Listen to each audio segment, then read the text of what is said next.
जय हिंद दोस्तों, mission success happy में आप सभी का स्वागत है। फ्रेंड्स, आज इस वीडियो में देखेंगे अर्थशास्त्र का क्वेश्चन, इकोनॉमिक्स का क्वेश्चन। सभी इंपॉर्टेंट क्वेश्चन है और बिहार पुलिस में यहाँ से क्वेश्चन आप लोग के 2 से 3 प्रश्न आने वाला है, तो इसको अच्छे से एक बार ज़रूर देख लीजिएगा आप लोग। इस वीडियो में लगभग आप लोग को 300 प्रश्न कंप्लीट होगा। तो इसमें जो क्वेश्चन आप लोग को है, यहाँ से बिहार पुलिस में बाहर से क्वेश्चन नहीं आएगा इकोनॉमी से, इतना ध्यान रखना है। आप लोग इस वीडियो को अच्छे से देखिए और अगर चैनल पर पहली बार हैं तो सब्सक्राइब कर लीजिएगा और वीडियो को एक बार शेयर जरूर कीजिएगा। चलिए स्टार्ट करते हैं। अर्थशास्त्र का जनक, अर्थशास्त्र का जनक कौन है? तो एडम स्मिथ अर्थशास्त्र के जनक हो जाएंगे। भारतीय अर्थव्यवस्था है तो यह विकासशील है। ठीक है, भारतीय जो अर्थव्यवस्था है कैसा है? तो यह विकासशील हो जाएगा। आगे देखते हैं कि तृतीय विश्व यानी थर्ड वर्ल्ड शब्द प्रयुक्त होता है, यानी थर्ड वर्ल्ड जो है शब्द प्रयुक्त होता है तो यह विकासशील देश के संदर्भ में प्रयुक्त होता है, तृतीय विश्व शब्द। ठीक है, आगे यहाँ पर देख लेते हैं कि पूंजीवादी तथा समाजवादी अर्थव्यवस्था अपनाने वाला पहला देश है तो यह अमेरिका तथा रूस है। ठीक है, यानी पूंजीवादी हो जाएगा आपको अमेरिका और समाजवादी अर्थव्यवस्था अपनाने वाला हो जाएगा यह रूस हो जाएगा।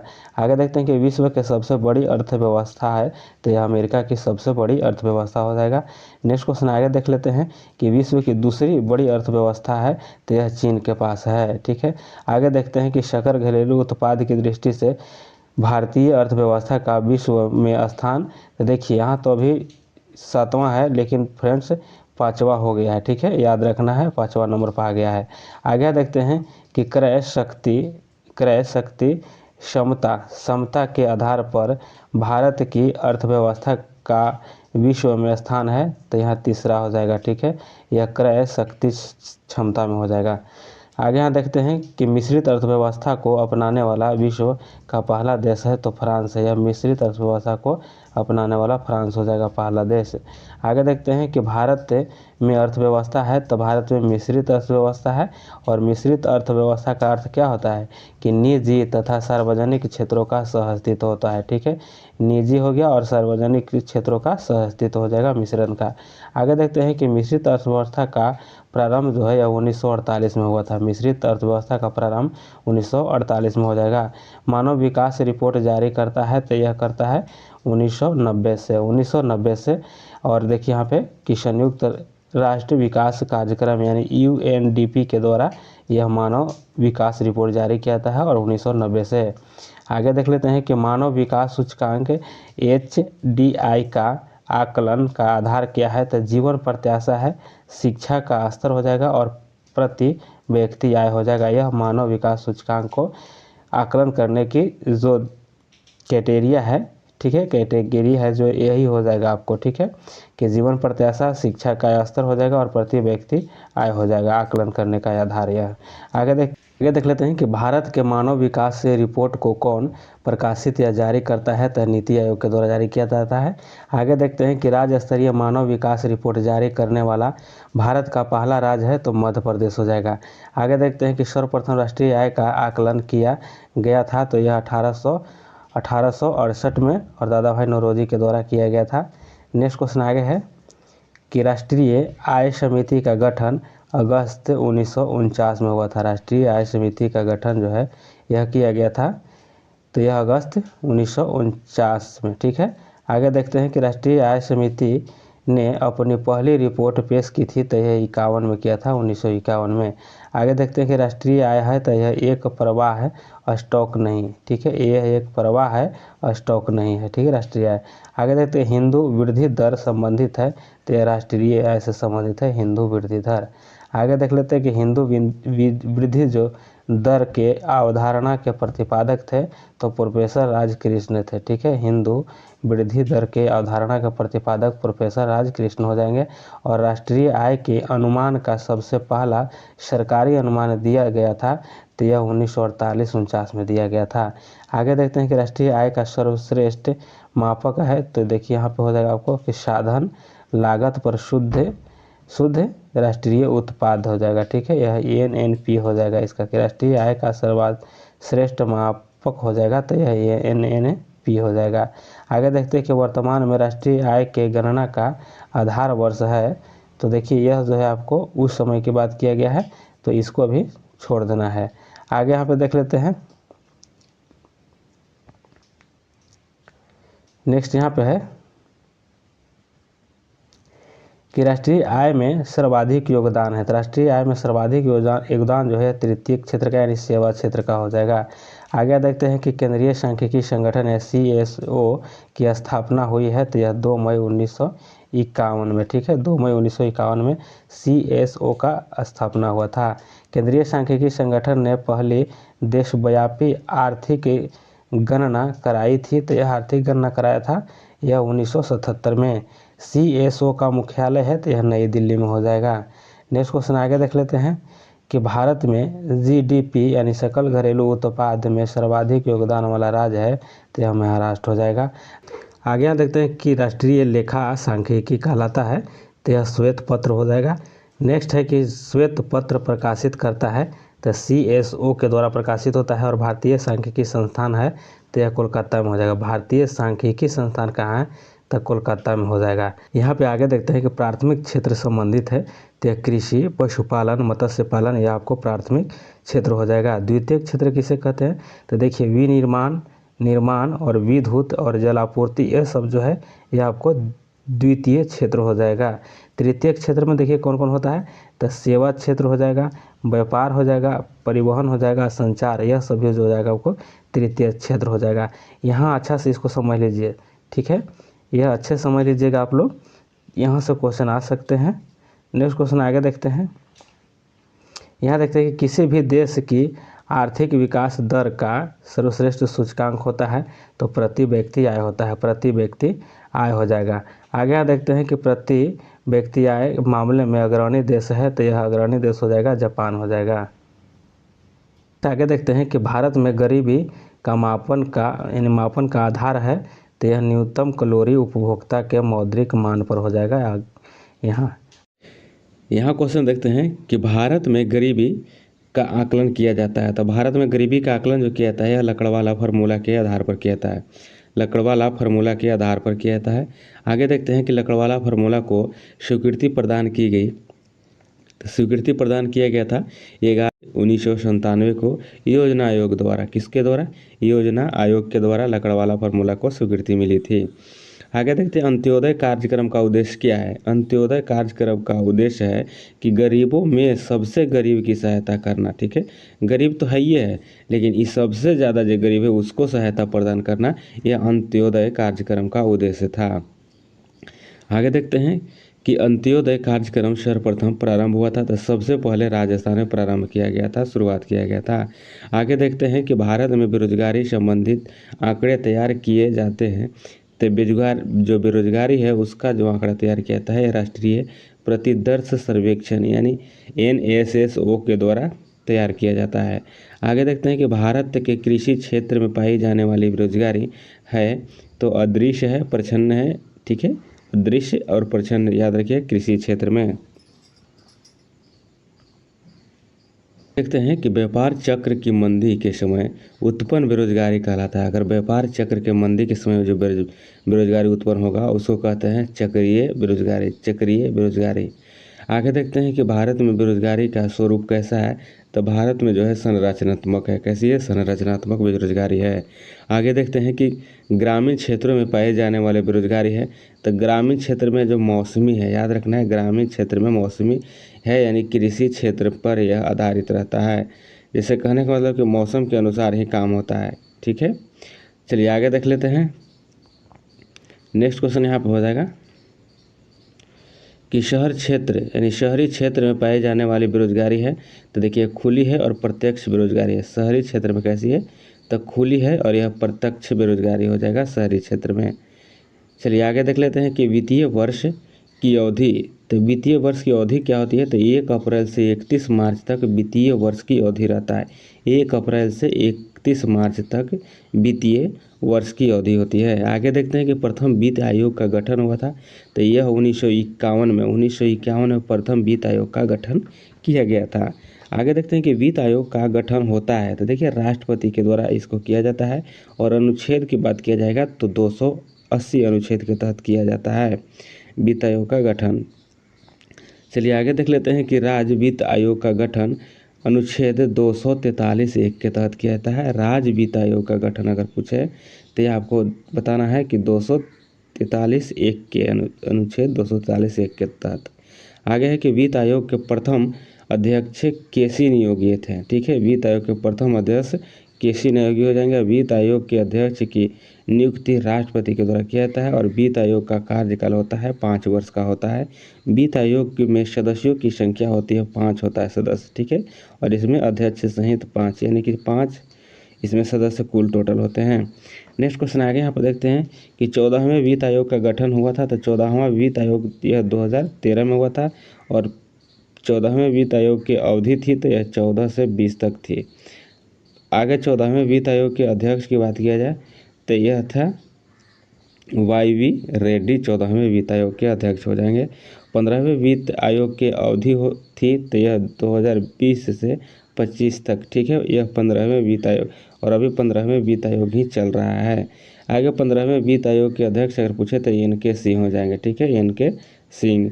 वित्त आयोग का मुख्य कार्य क्या है तो इसका केंद्र तथा राज्य के बीच में राजस्व का बंटवारा कराना यही कार्य है वित्त आयोग का। चलिए आगे देख लेते हैं।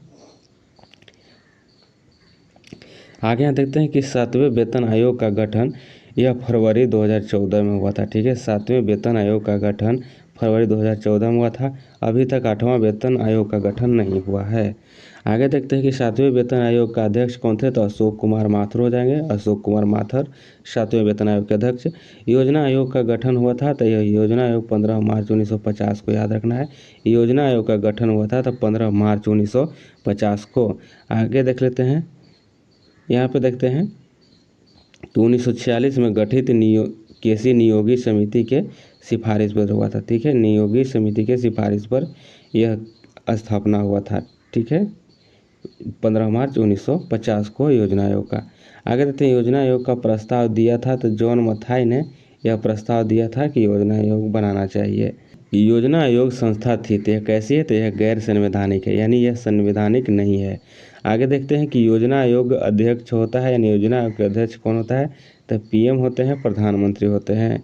योजना आयोग के प्रथम अध्यक्ष एवं उपाध्यक्ष थे तो देखिए प्रथम अध्यक्ष हो जाएंगे जवाहरलाल नेहरू यानी कि प्रथम प्रधानमंत्री यही थे। ठीक है, और तथा गुलजारी लाल नंदा हो जाएंगे इनके उपाध्यक्ष।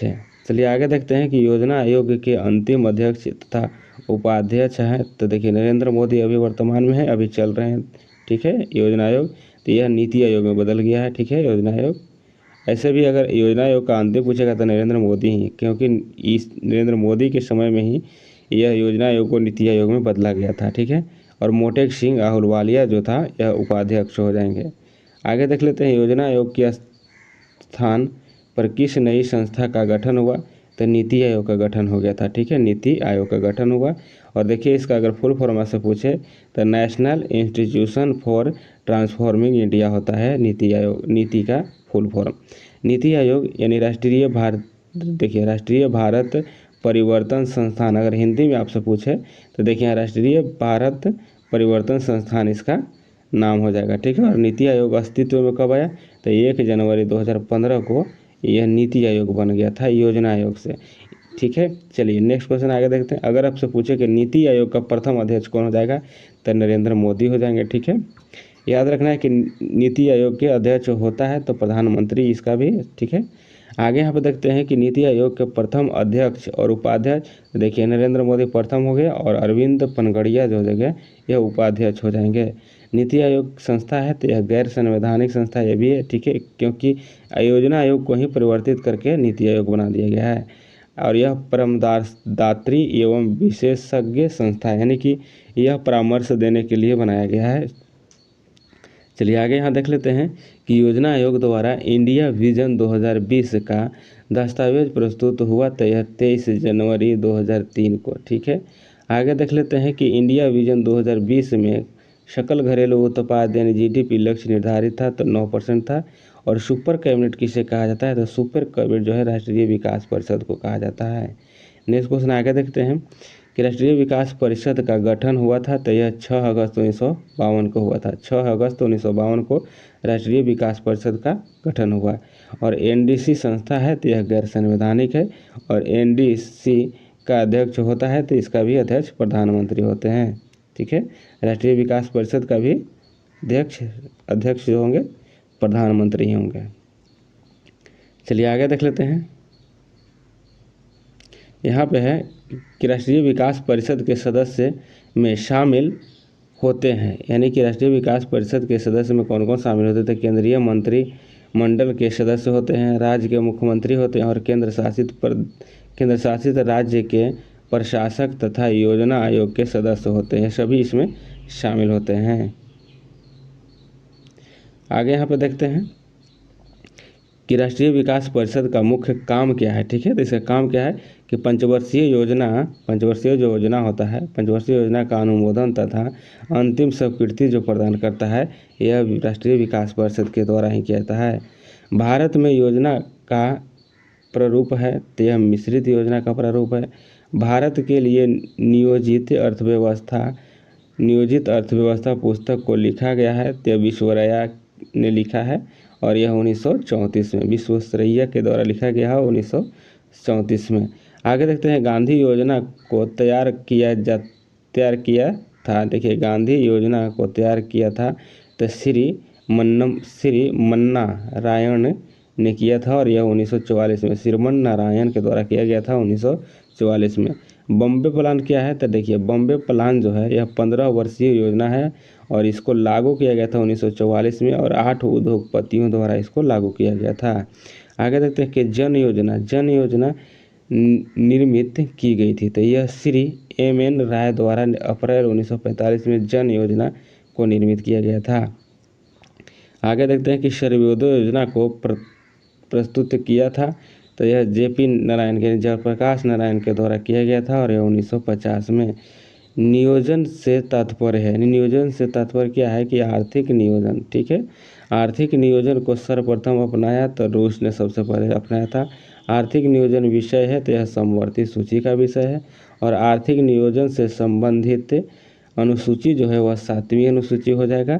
और नियोजन आर्थिक विकास को शुभारंभ जो हुआ था यह हुआ था 1951 में। 1951 में नियोजित आर्थिक विकास का शुभारंभ हुआ था।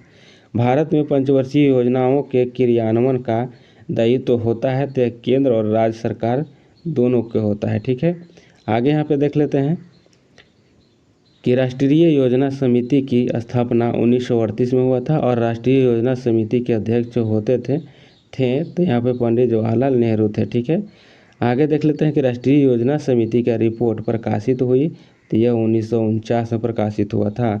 और भारत में पंचवर्षीय योजना प्रेरित है तो यह रूस से प्रेरित है। ठीक है, रूस से प्रेरित है पंचवर्षीय योजना। आगे देखते हैं कि प्रथम पंचवर्षीय योजना जो है यह 1951 से 56 तक चला था और यह जो है हेरोल्ड डोमर मॉडल पर आधारित है। प्रथम पंचवर्षीय योजना हेरोल्ड डोमर मॉडल पर आधारित है, इसे याद रखना है।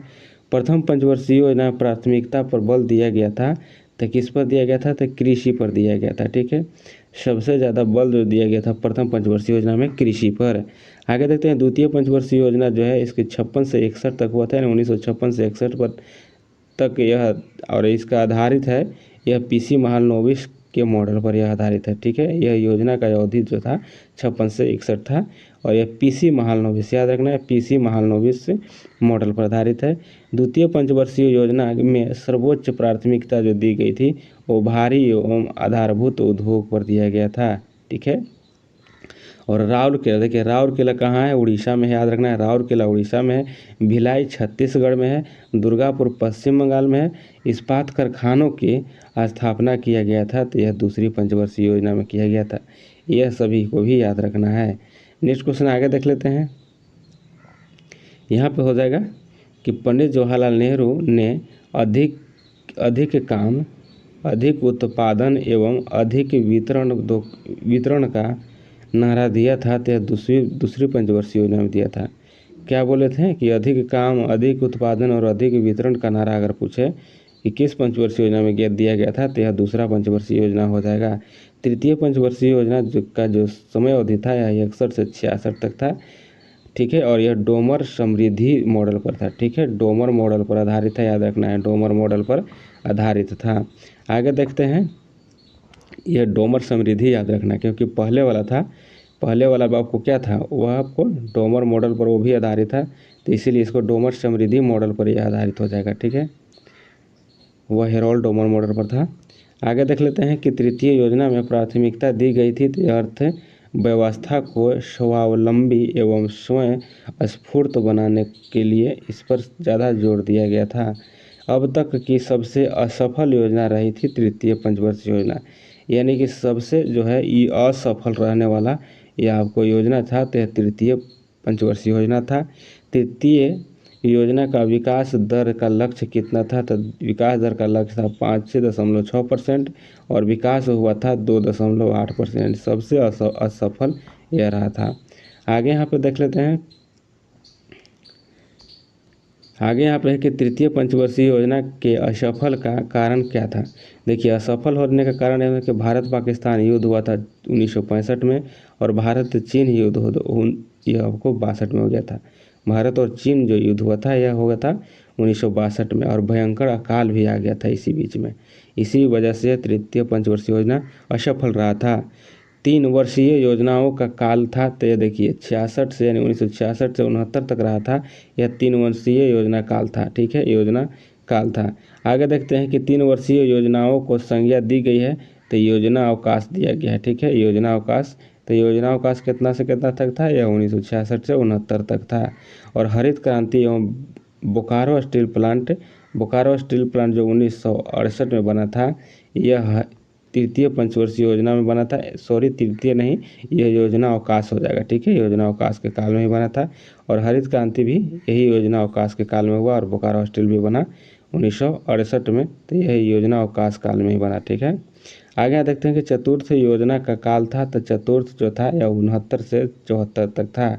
1969 से 74 चतुर्थ पंचवर्षीय योजना यह 69 से 74 की रूपरेखा तैयार किया था तो DR गॉडगिल के द्वारा। याद रखना है, चौथा जो हुआ था यह DR गॉडगिल के द्वारा यानी DR गॉडगिल मॉडल पर आधारित था। आगे यहाँ देखते हैं कि गॉडगिल योजना कहलाता है तो चतुर्थ योजना कहलाता है। आगे देखते हैं चतुर्थ योजना का मुख्य उद्देश्य क्या था, तो इसका था कि स्थिरता के साथ विकास करना था, यानी स्थिरता के साथ विकास करना चौथी पंचवर्षीय योजना का काम था। पंचवर्षीय योजना का काल देखिए, पाँचवीं जो था इसका अगर काल पूछे तो 74 से या 79 तक हो जाएगा। और पाँचवीं पंचवर्षीय योजना 74 से 79 की रूपरेखा किसने तैयार किया था, तो DP धर के द्वारा किया गया था, DP धर। और चौथा किया गया था यह DR गॉडगिल के द्वारा। आगे तो पश्चिमी योजना का मुख्य उद्देश्य क्या था, तो इसका मुख्य उद्देश्य था कि गरीब का उन्मूलन एवं आत्मनिर्भर बनाना था। गरीबी को माने कि गरीब को कम करना और आत्मनिर्भरता को बढ़ाना था। आगे देखते हैं कि एक वस्तु पूर्व में ही समाप्त योजना थी। कहने का मतलब कि 1 वर्ष पूर्व में ही एक योजना था जो समाप्त हो गया था, तो यह पाँचवीं पंचवर्षीय योजना था। यह 5 साल तक नहीं चला था। ठीक है, यह 4 साल में ही समाप्त हो गया था पाँचवीं पंचवर्षीय योजना।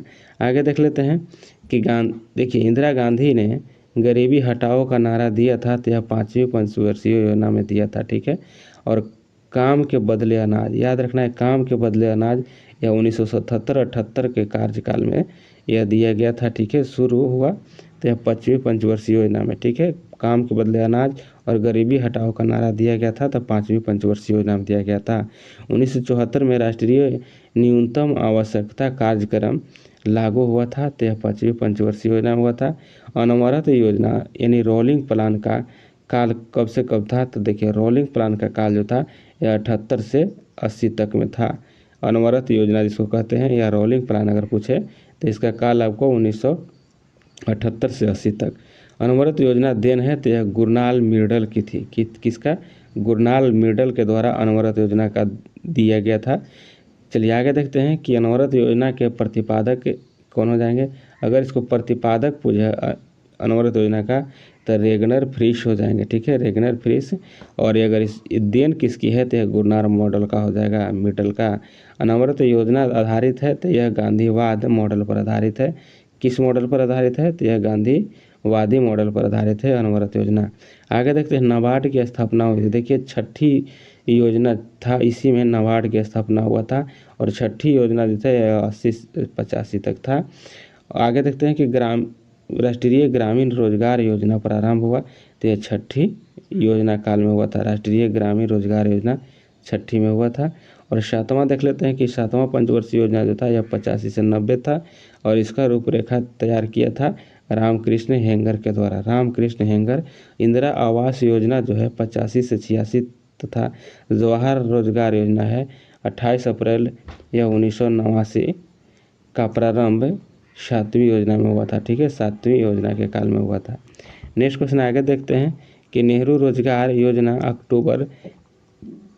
अक्टूबर 1989 प्रारंभ हुआ, तो यह 7वीं योजना में हुआ था। और 8वीं पंचवर्षीय योजना जो था यह 92 से 97 थी। ठीक है, 8वीं पंचवर्षीय योजना 92 से 97 की रूपरेखा तैयार की है तब प्रणब मुखर्जी के द्वारा तैयार किया गया था। 8वीं योजना का मुख्य उद्देश्य क्या था? तब मानव संसाधन का विकास करना था। नेक्स्ट क्वेश्चन देखते हैं कि अब तक की सर्वाधिक सफल योजना रही थी, तो 8वीं पंचवर्षीय योजना रहता है। इसके विकास दर का लक्ष्य था 5.6 था, लेकिन हुआ था 6.8, इसलिए इसको सफल माना गया है। आगे देखते हैं महिला समृद्धि योजना जो है 2 अक्टूबर 1993 का प्रारंभ हुआ, तो यह 8वीं पंचवर्षीय योजना में हुआ था। नेक्स्ट क्वेश्चन आगे यहाँ पे देखते हैं। नेक्स्ट हो जाएगा यहाँ पे कि प्रधानमंत्री रोजगार योजना। प्रधानमंत्री रोजगार योजना 15 अगस्त 1993 की शुरुआत हुई थी, तो 8वीं पंचवर्षीय योजना में हुआ था। 9वीं योजना जो था यह 97 से 2000 तक चला था। ठीक है, 1997 से 2002 तक चला था। का मुख्य उद्देश्य क्या था? तो यह सामाजिक न्याय और समानता के साथ आर्थिक समृद्धि था। ठीक है, इसको याद रखना है कि सामाजिक न्याय और समानता के साथ आर्थिक समृद्धि यह 9वीं योजनाओं का यह जो है मुख्य उद्देश्य था। आगे देखते हैं 10वीं योजना का कार्यकाल था तो 2002 से 2007 तक था। और अब तक की सबसे विकास दर वाली योजना है 10वीं योजना है। 10वीं योजना का विकास दर का लक्ष्य प्राप्ति का 8% और यहाँ हुआ था 7.6%। 11वीं योजनाओं की अवधि आपको 2007 से 12 हो जाएगा। और 11वीं पंचवर्षीय योजना का मुख्य उद्देश्य था कि आर्थिक समृद्धि दर को बढ़ावा देना। 12वीं योजनाओं की अवधि है यह आपको 2012 से 17 तक हो जाएगा। और यहाँ पे देखिए अंत्योदय अन्न योजना का आरंभ किया गया था, तब 25 दिसंबर 2000 ईस्वी को अंत्योदय अन्न योजना का प्रारंभ किया गया था। आगे देखते हैं कि अन्नपूर्णा योजना आरंभ किया गया था। अन्नपूर्णा योजना जो है 1 अप्रैल 2000 ईस्वी को प्रारंभ किया गया था। आगे देखते हैं ट्राइसेम योजना की शुरुआत हुई थी, तो यह 15 अगस्त 1979 में हुआ था। 1979 में विश्व सूत्री कार्यक्रम की शुरुआत हुआ था, तो यह 1974 से 75 में विश्व सूत्री कार्यक्रम का प्रारंभ हुआ था। आगे देखते हैं कि राष्ट्रीय ग्रामीण रोजगार योजना NREP की शुरुआत हुई थी, तो यह 1980 में हुआ था। संपूर्ण ग्रामीण रोजगार योजना यह आपको SGRY का शुभारंभ हुआ था, तब 25 सितंबर 2001 को हुआ था। राष्ट्रीय ग्रामीण रोजगार गारंटी अधिनियम जो है जिसको नरेगा कहता है, ठीक है, तो नरेगा यह 2 फरवरी 2006 को इसकी शुरुआत हुई थी। नरेगा का शुभारंभ जो है प्रधानमंत्री मनमोहन सिंह ने आंध्र प्रदेश के अनंतपुर जिले से किया था। आगे यहाँ देख लेते हैं कि महात्मा गांधी राष्ट्रीय ग्रामीण रोजगार गारंटी अधिनियम है, यानी मनरेगा है। ठीक है, मनरेगा का प्रारंभ किया गया था, तो 2 अक्टूबर 2009 को मनरेगा हुआ था नरेगा के स्थान पर। ठीक है, नरेगा को मनरेगा में बदल दिया गया था 2 अक्टूबर 2009 से। आगे देखते हैं कि नरेगा के तहत न्यूनतम दैनिक मजदूरी 100 रुपया और भारत में 100 दिन की रोजगार गारंटी योजना की शुरुआत सर्वप्रथम हुई थी आंध्र प्रदेश में। सभी जिलों में 100 दिन की रोजगार गारंटी योजना लागू करने वाला प्रथम राज्य है, तो यह बिहार हो जाएगा। यहाँ देखिए सभी जिला में एक बार ही लागू कर दिया था 100 दिन की रोजगार गारंटी योजना, तो यह बिहार था। यहाँ पे देखिए कि जवाहर ग्राम समृद्धि योजना का आरंभ हुआ, तो यह आरंभ हुआ था 1 अप्रैल 1919 को। सर्व शिक्षा अभियान की शुरुआत यह 2000 से लेकर के 2001 में हुआ था। सर्व शिक्षा अभियान। हरियाली, देखिए हरियाली योजना का शुभारंभ किया गया है, तो 27 जनवरी 2003 को। ठीक है, हरियाली। अगर जल जीवन हरियाली पूछे तो यह बिहार की योजना है। ठीक है, जल जीवन हरियाली। कृषक बीमा आय योजना जो है प्रारंभ हुआ था, तो यह 2003 से 4 में हुआ था। स्वर जलधारा कार्यक्रम की शुरुआत हुआ है, तो यह दिसंबर 2002 में हुआ है, ठीक है। प्रधानमंत्री ग्राम सड़क योजना का प्रारंभ किया गया है, तो दिसंबर 2000 में किया गया है। प्रधानमंत्री ग्राम योजना योजना की प्रारंभ किया गया है, तो यह 2002 से 1 में किया गया, 2000 से लेकर के 2001 में किया गया है। प्रधानमंत्री रोजगार सृजन कार्यक्रम प्रारंभ किया गया तो 15 अगस्त 2008 से। आगे देख लेते हैं। आगे है कि राष्ट्रीय कृषि बीमा योजना लागू की गई थी। तो राष्ट्रीय कृषि बीमा योजना जो है लागू किया गया था, तो यह किया गया था 1919 से 2000 में। ग्रामीण क्षेत्रों में महिलाओं एवं बाल विकास कार्यक्रम प्रारंभ हुआ था, तो यह 1982 में हुआ था। कपाट का गठन हुआ है, तो यह 1 सितंबर 1986 को इसका मुख्यालय नई दिल्ली में कपाट का। आगे देखते हैं। उपभोक्ता की बचत की सिद्धांत दिया था, तो यह दिया था अल्फ्रेड मार्शल के द्वारा, ठीक है। अल्फ्रेड मार्शल के द्वारा दिया गया था उपभोक्ता की बचत का सिद्धांत। और बंद अर्थव्यवस्था का अर्थ क्या होता है? आयात निर्यात को बंद, ठीक है। न आयात होगा, न आएगा, न जाएगा, इसी को बंद अर्थव्यवस्था कहा गया है। आगे देखते हैं कि न्यूनतम समर्थन मूल्य संबंधित है, तो कृषि से संबंधित है। न्यूनतम समर्थन मूल्य जो है कृषि से संबंधित है। न्यूनतम समर्थन मूल्य लागू करने वाली संस्था है, तो कृषि एवं लागत मूल्य आयोग यानी CACP है। भारत में सबसे पहले चकबंदी कानून लागू हुआ था, तो चकबंदी सबसे पहले 1920 ईस्वी में बड़ौदा में हुआ था। चकबंदी के 2 प्रकार होते हैं, ऐच्छिक एवं अनिवार्य होता है, ठीक है। ऐच्छिक एवं अनिवार्य होता है। आगे देखते हैं कि ऐच्छिक चकबंदी की शुरुआत हुई थी, तो यह 1921 में हुई थी और यह पंजाब में हुआ था। आगे देखते हैं अनिवार्य चकबंदी की शुरुआत हुआ, तो यह अनिवार्य जो हुआ था 1928 में मध्य प्रदेश में। देश में सार्वजनिक जोतों का प्रकार है, तो सीमांत जोत है, सीमांत जोत। आगे देखते हैं कि जोतों का आकार सबसे कम है, तो केरल में सबसे कम है। और जोतों का आकार सर्वाधिक है, तो सर्वाधिक राजस्थान में हो जाएगा। भारत में कृषि वर्ष माना जाता है, तो 1 अप्रैल से 31 मार्च तक जो है आपको कृषि वर्ष माना गया है। रबी फसल बोई जाती है, तो अक्टूबर नवंबर में बोई जाती है रबी फसल। आगे देखते हैं कि खरीफ फसल बोई जाती है, तो जून जुलाई में खरीफ फसल बोई जाती है।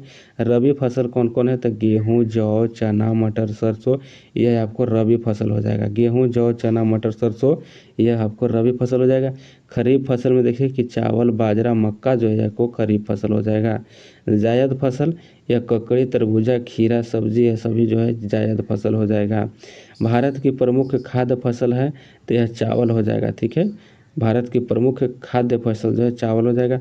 हरित क्रांति शब्द के सर्वप्रथम प्रयोगकर्ता थे, तो डॉक्टर विलियम गॉड थे। डॉक्टर विलियम गॉड जो थे, ये हरित क्रांति का सर्वप्रथम प्रयोगकर्ता थे। चलिए आगे यहाँ पे देख लेते हैं कि हरित क्रांति की शुरुआत कब हुई थी, तो यह 1967-68 में हरित क्रांति की शुरुआत हुई थी। आगे यहाँ देखते हैं कि भारत में हरित क्रांति लाने का श्रेय है, तो देखिए गोविंद वल्लभ पंत विश्वविद्यालय को है, गोविंद वल्लभ पंत विश्वविद्यालय को है। आगे देखते हैं भारत में हरित क्रांति का जन्मदाता है माना जाता है, तो MS स्वामीनाथन को हरित क्रांति का जन्मदाता कहा जाता है। देख लेते हैं कि हरित क्रांति विश्व स्तरीय जनक माने जाते हैं, तो विश्व स्तरीय पर माने जाते हैं डॉक्टर नॉर्मन बोरलॉग को कहा जाता है हरित क्रांति का जनक विश्व स्तर पर। आगे तो हरित क्रांति से सबसे प्रभावित फसल है, तो गेहूँ है, ठीक है, गेहूँ है। आगे तो हरित क्रांति के समय भारत का केंद्रीय खाद्य एवं कृषि मंत्री थे, तो CS सुब्रमण्यम थे, ठीक है, CS सुब्रमण्यम। आगे तो हरित क्रांति का जनक देश कौन है, तो फिलीपींस है। अगर देश में पूछे कि कौन सा देश में सबसे पहले हरित क्रांति हुआ था, तो यह फिलीपींस में। और सर्वप्रथम हरित क्रांति आई थी, तो यह पंजाब में आया था। और पीली क्रांति संबंधित है तिलहन से, और भूरी क्रांति संबंधित है उर्वरक से, लाल क्रांति मांस एवं टमाटर से, गुलाबी क्रांति संबंधित है झींगा से, और श्वेत क्रांति संबंधित है दूध से। आगे देख लेते हैं कि रजत क्रांति संबंधित है अंडा से, और बादामी क्रांति संबंधित है मसाला उत्पादन से, और गोल क्रांति आलू से। आगे नेक्स्ट देखते हैं। नेक्स्ट यहाँ पे है कि नीली क्रांति संबंधित है तो मत्स्य पालन से, और कृष्णा क्रांति संबंधित है तो पेट्रोलियम से, और ब्राउन क्रांति संबंधित है तो गैर परंपरागत ऊर्जा से ब्राउन क्रांति संबंधित है।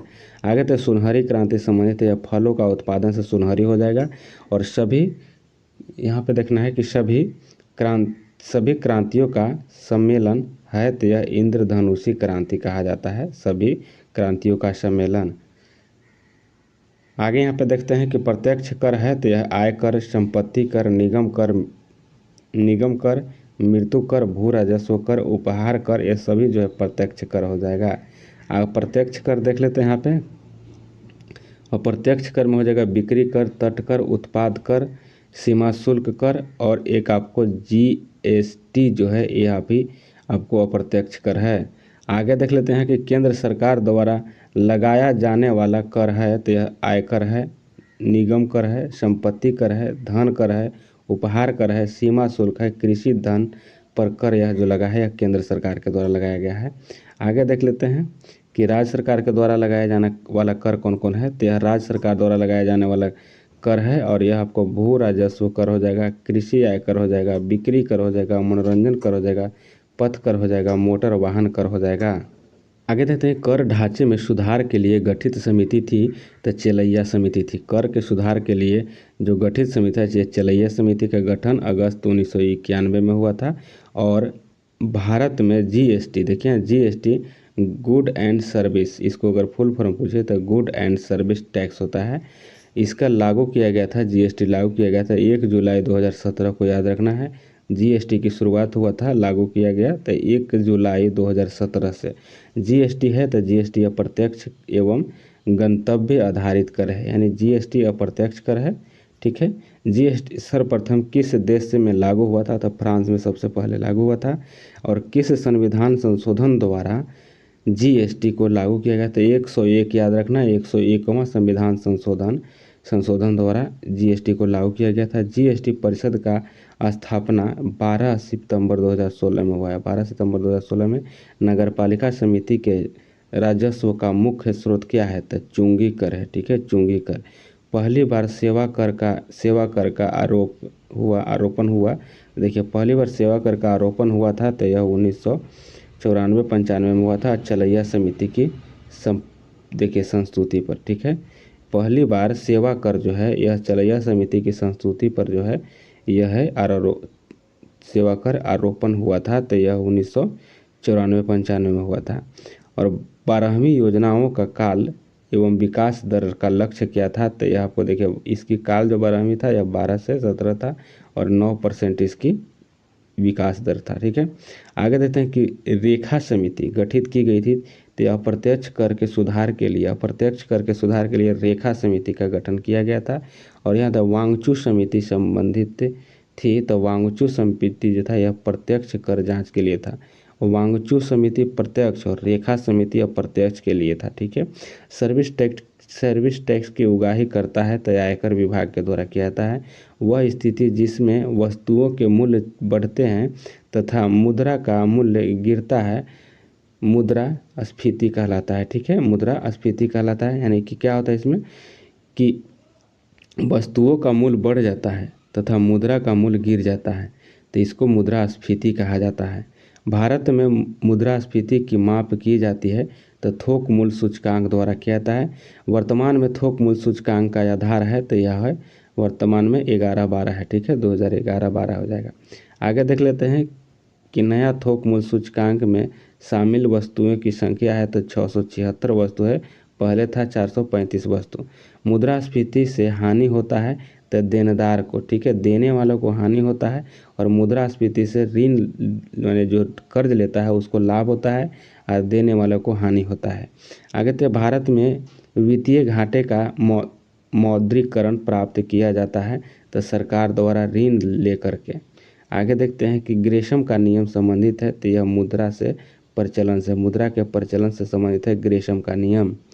आगे देख लेते हैं कि कानूनी मुद्रा को कहा जाता है तो फ्लैट मनी कहा जाता है। कानूनी मुद्रा को फ्लैट मनी कहा जाता है और प्लास्टिक मनी कहा जाता है क्रेडिट कार्ड को। मुद्रा आपूर्ति की सर्वाधिक तरल माप है M1 है, और मुद्रा आपूर्ति के विस्तृत मुद्रा कहलाता है तो M3 जो है विस्तृत मुद्रा कहलाता है। नेक्स्ट क्वेश्चन आगे यहाँ पे देखते हैं। नेक्स्ट है कि गिल्ट एज्ड बाजार, गिल्ट एज्ड बाजार संबंध है तो संबंध हो जाएगा आपको सोना चांदी से है। भारत में विदेशी मुद्रा का सर्वाधिक व्यय होता है तो पेट्रोलियम उत्पादन के आय पर होता है। भारत क्योंकि इसलिए कि भारत में पेट्रोलियम नहीं है, इसलिए इसको सबसे ज़्यादा रुपया जाता है तो यहाँ पेट्रोलियम लाने में। ठीक है, तो भारत को सर्वाधिक विदेशी मुद्रा प्राप्त होता है तो रत्न एवं आभूषण से, और भारत सर्वाधिक आय करता है तो तेल एवं पेट्रोलियम पदार्थ का। आगे यहाँ देख लेते हैं कि विश्व में मुद्रा की मिलिट्री के प्रणाली सर्वप्रथम अपनाई गई थी तो यह 1790 में और फ्रांस में। आगे देखते हैं कि भारत में मुख्य मुद्रा की मिलिट्रिक प्रणाली को अपनाया गया था तो भारत में मुद्रा की मिलिट्रिक प्रणाली को अपनाया गया था 1 अप्रैल 1957 को। आगे देखते हैं कि मुद्रा अवमूल्यन का उद्देश्य होता है तो यह निर्यात होता है। क्या होता है? निर्यात। निर्यात को बढ़ावा देने के लिए मुद्रा अवमूल्यन किया जाता है, यानी मूल्य रुपया को मूल्य को घटा दिया जाता है। इसीलिए दूसरे देशों से आन के यहाँ से ज़्यादा जैसे कि कोई सामान होता है लेकर के जाते हैं, उससे निर्यात को बढ़ावा मिलता है। निर्यात को बढ़ावा तथा आयात को कम करना होता है। यहाँ देखते हैं कि निर्यातकों एवं आयातकों का वित्तीय सहायता प्रदान करता है तो यहाँ पर देखिए निर्यात आयात बैंक के द्वारा प्रदान किया जाता है। आगे यहाँ पे हो जाता है कि निर्यात आयात बैंक की स्थापना हुआ है तो यह 1 जनवरी 1982 में हुआ है निर्यात आयात बैंक का। भारत में जीवन बीमा देन है तो भारत में जीवन बीमा देन है ब्रिटेन की। आगे तो दीर्घकालीन वित्त उपलब्ध कराने वाली संस्था है तो यूटीआई है, एलआईसी है, एलआईजी है। आगे तो सामान्य बीमा निगम जीआईसी की स्थापना 1972 में हुआ था। आगे तो भारत के सामान्य बीमा व्यवसाय का राष्ट्रीयकरण हुआ तो 1971 में हुआ था। और भारतीय जीवन बीमा एलआईसी की स्थापना कब हुआ था? 1 सितंबर 1956 में एलआईसी की स्थापना हुआ था। सबसे बड़ा म्यूचुअल ट्रस्ट संस्था जो है यह हो जाएगा आपको यूटीआई है। ठीक है, म्यूचुअल ट्रस्ट संस्था जो है यूटीआई सबसे बड़ा है। भारतीय यूनियन ट्रस्ट यानी यूटीआई की स्थापना हुई थी तो यह हुआ था 1 जुलाई 1964 को और इसके मुख्यालय मुंबई में है। नेक्स्ट क्वेश्चन आगे देखते हैं कि भारत का पहला म्यूचुअल फंड यानी यूएस 64 है और यूएस 64 योजना समाप्त की गई, यह समाप्त कर दिया गया 31 मई 2003 को। राष्ट्रीय कृषि एवं ग्रामीण विकास बैंक यानी नाबार्ड, ठीक है, नाबार्ड की स्थापना हुआ है 12 जुलाई 1982 को और यह हुआ है विश्वरामन समिति की रिपोर्ट पर यानी कि सिफारिश पर हुआ है। आगे देख लेते हैं कि भारत का प्रतिभूति मुद्राणय, सिक्योरिटी प्रिंटिंग प्रेस तथा बैंक नोट प्रेस स्थित है। तो देखिए क्रमशः इस सभी को देख लेते हैं। तो देखिए यह हो जाएगा आपको प्रतिभूति मुद्रालय जो है यह हो जाएगा सिक्योरिटी प्रिंटिंग प्रेस से, यह नासिक में, और बैंक नोट जो है सब जारी करता है आपको कि यह देवास में बैंक नोट होता है। ठीक है, और यह आपको सिक्योरिटी प्रिंटिंग प्रेस हो जाएगा हैदराबाद में हो जाएगा और यह प्रतिभूति मुद्रालय जो हो जाएगा नासिक में हो जाएगा। ठीक है, भारत में सरकारी समितियों का ढांचा है तो त्रिस्तरीय है। नेक्स्ट क्वेश्चन आगे देखते हैं कि नगदी में प्राप्त मजदूर कहलाते हैं तो मौद्रिक मजदूरी कहलाता है और पूंजी साधन का प्रतिफल होता है, ब्याज होता है। आर्थिक समृद्धि का अर्थ है उत्पादन में वृद्धि होता है। भारतीय रिजर्व बैंक की स्थापना 1 अप्रैल 1935 को हुआ था और इसकी राष्ट्रीयकरण हुआ था 1 जनवरी 1949 को। आगे देख लेते हैं कि भारतीय रिजर्व बैंक की स्थापना की गई थी तो हिल्टन आयोग यानी यंग हिल्टन आयोग की सिफारिश पर किया गया था। ठीक है, और आगे यहाँ पे देख लेते हैं कि देश का बड़ा सार्वजनिक व्यापक बैंक है तो यह भारतीय स्टेट बैंक है।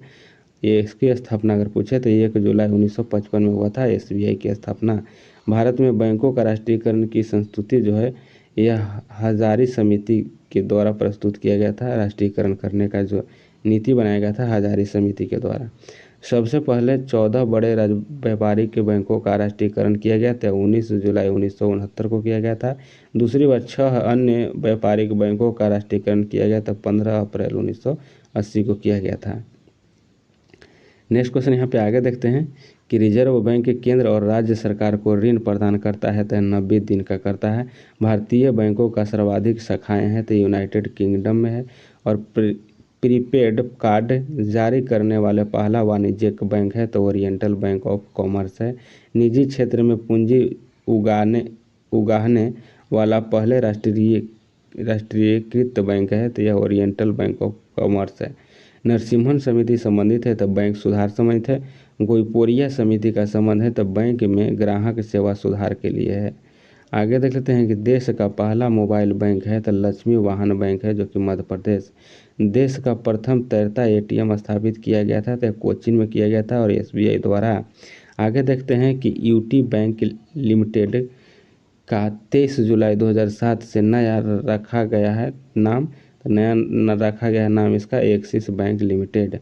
आरबीआई अपने अनुसूची बैंकों को जिस दर पर ऋण उपलब्ध कराता है वह दर कहलाता है, तो वह बैंक दर कहलाता है। ठीक है, और बैंक आरबीआई द्वारा निर्धारित राशि को जमा प्रतिभूति के रूप में अपने पास रख लेता है तो उसको क्या कहता है, अपने पास रखता है तो उसको वैधानिक तरलता दर कहता है, SLR कहा जाता है।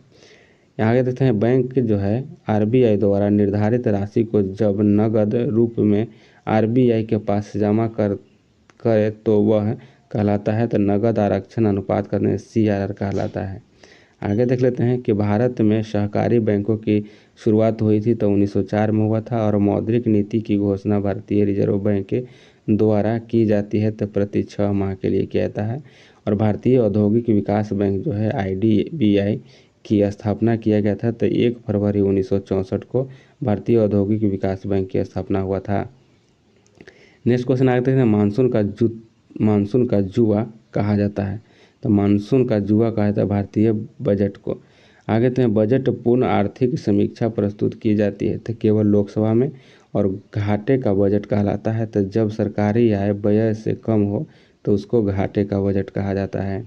आगे देखते हैं कि बाजार के नियम के प्रतिपादक JV सेठ है। ठीक है, सरकारी आयोग का गठन किया गया था तो यह किया गया था 1983 में संसद द्वारा। सरकारी आयोग को किया गया था 1983 में संसद के द्वारा। अर्थशास्त्र में निवेश का अर्थ है शेयरों की खरीदारी।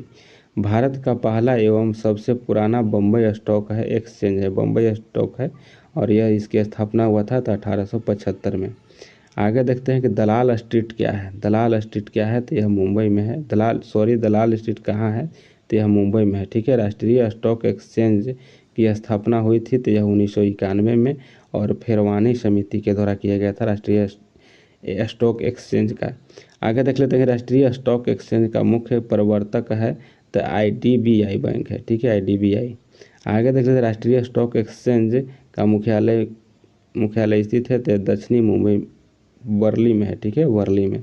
आगे देखते हैं कि निफ्टी मूल्य सूचकांक है तो NSE का है। तेजड़िया यानी बुल एवं मंदड़िया बियर शब्दावली संबंधित है तो शेयर बाजार से संबंधित है, तेजड़िया और मंदड़िया। चलिए नेक्स्ट क्वेश्चन आगे देख लेते हैं। यहाँ आगे हो जाएगा, यहाँ पे हो जाएगा कि भारत में मान्यता प्राप्त स्टॉक एक्सचेंजों की संख्या कितनी है तो 23 हो जाएगा।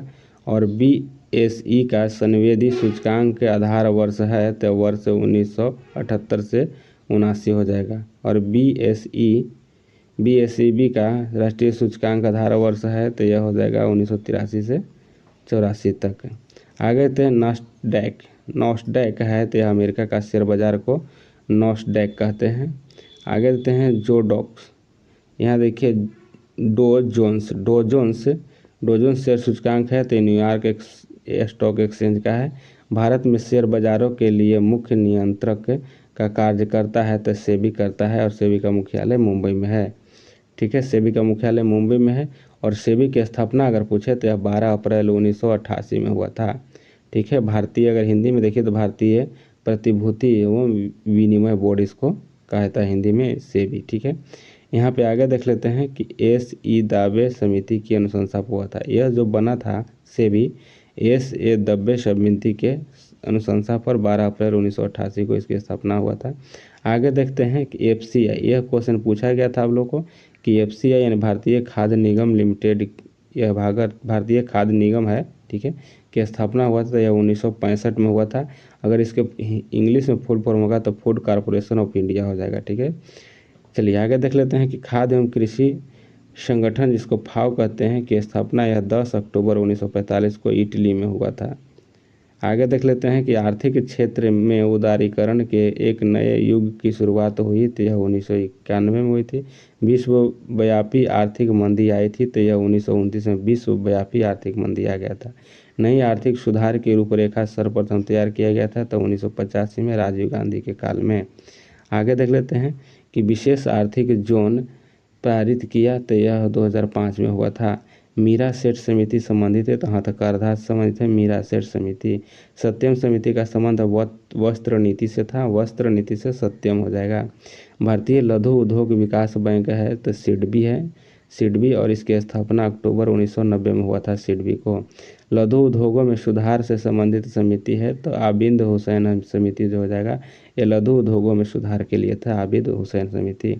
आगे देख लेते हैं कि स्वतंत्र भारत में प्रथम औद्योगिक नीति शुरू हुई थी तो स्वतंत्र भारत में प्रथम औद्योगिक नीति जो शुरू हुआ था यह 6 अप्रैल 1948 को हुआ था, याद रखना है यह क्वेश्चन को। आगे देखिए भारत का सबसे बड़ा उद्योग है तो यह सूती वस्त्र उद्योग हो जाएगा।